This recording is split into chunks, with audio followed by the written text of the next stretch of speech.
Are you wondering what to do with your scrap yarns because your scrap yarn pile grows larger and larger with every project? I know the feeling. If you are a regular knitter or crocheter, chances are that you have amassed a bit of a stash of leftovers from previous projects. In this video, I want to show you how you can use those scrap yarns.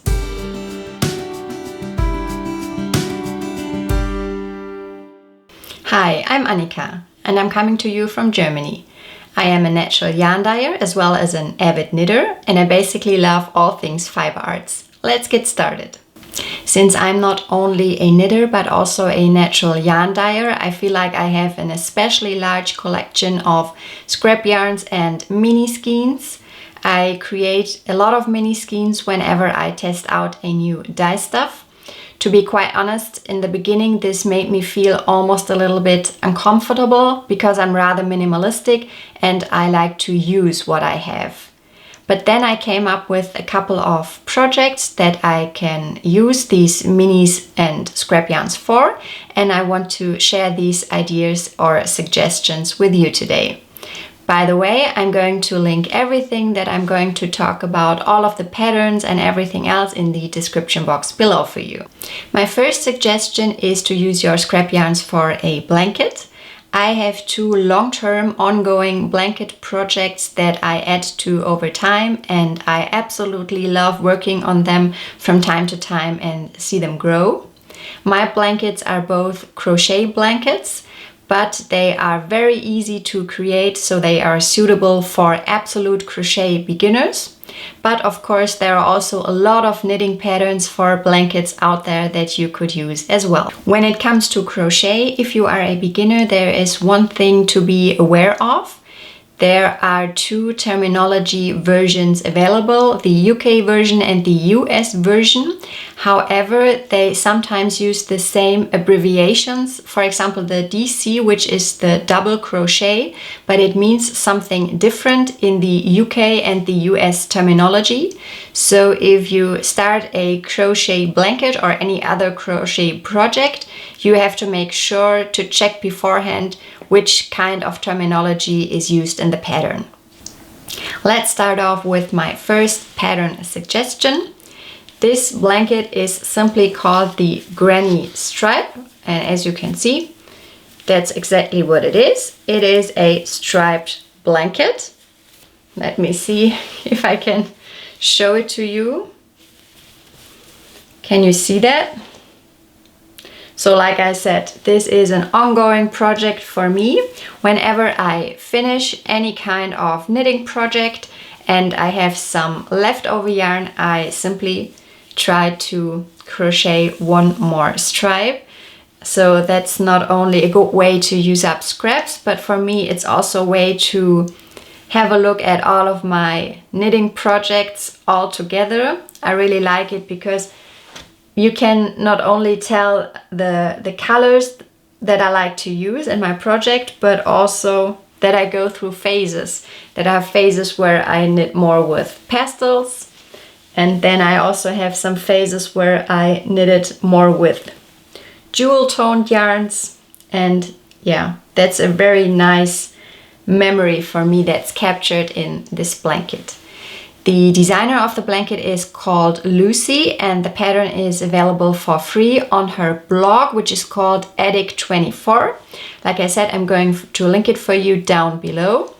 This is a very, very simple crochet project. I think it only uses the double and the treble crochet stitch, and it is written in UK terms. And the second crochet blanket pattern I want to talk about is the Battenberg Blanket. Here is my version. It is very large. I'm not sure if I'll be able to show it to you entirely. This is also a free pattern. The designer is Sandra Paul and her blog is called Cherry Heart. I'm going to link it for you as well.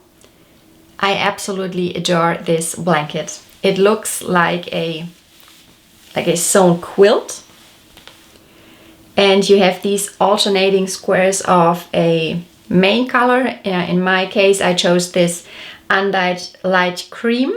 along with the colorful squares. Now you could make this blanket two-toned or even monochrome, or like I did, choose a lot of different colors. What I especially love about this blanket is that it is made entirely out of my own naturally dyed yarns. I'm trying to hold it up for you one more time so that you can see. I think this blanket shows really well that it is possible to create a multitude of different colorways and shades while using only natural dyes. I think it's a very great example for this, and I absolutely love it for it. I'm adding to it over time whenever I have amassed like a number of scraps, or whenever I simply feel the urge to work on it again.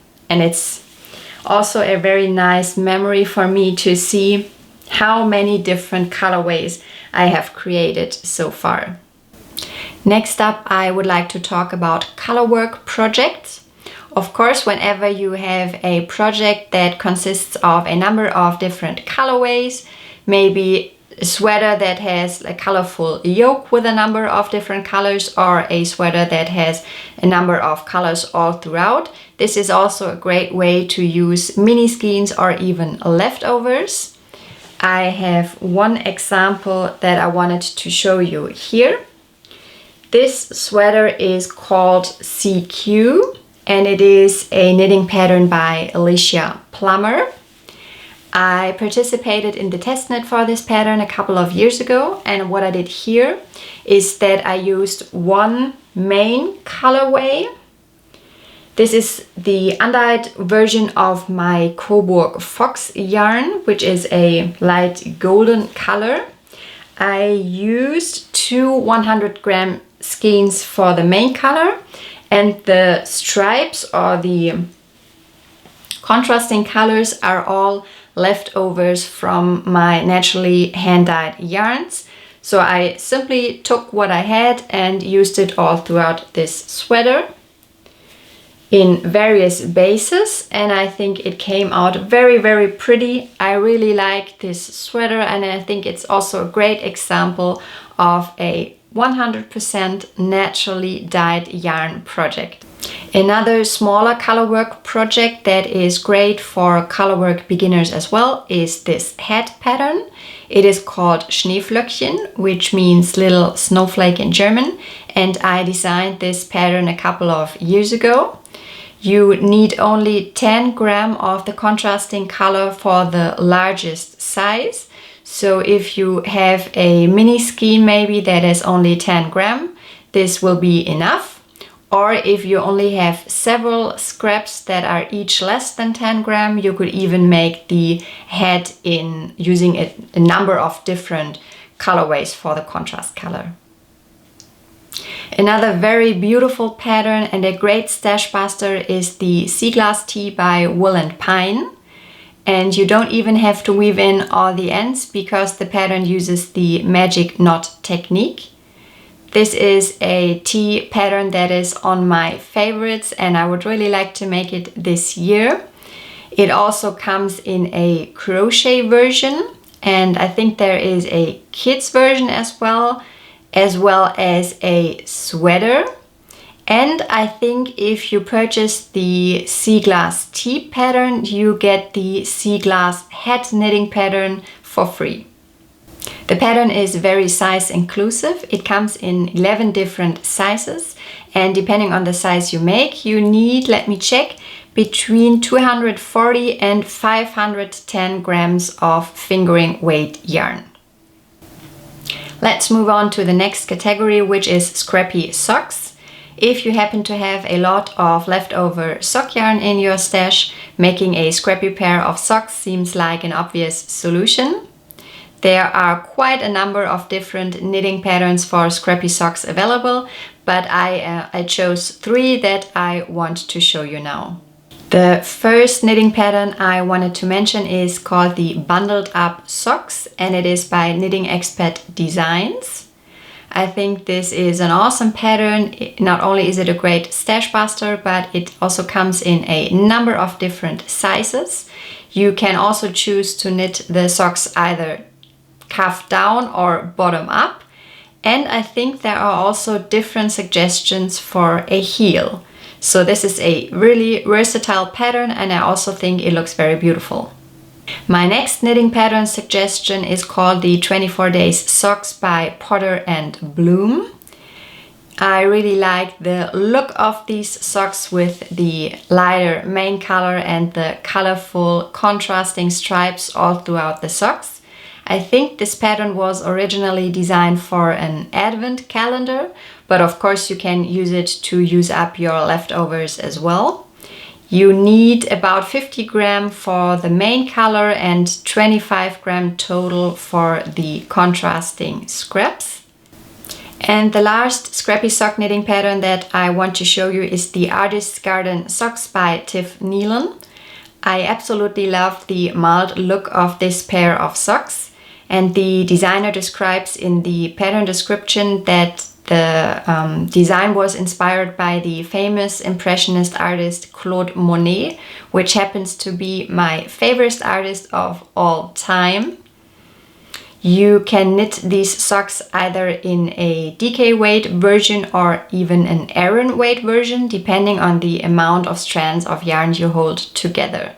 I absolutely love this knitting pattern, and I'm definitely going to make a pair of Artist's Garden socks for myself.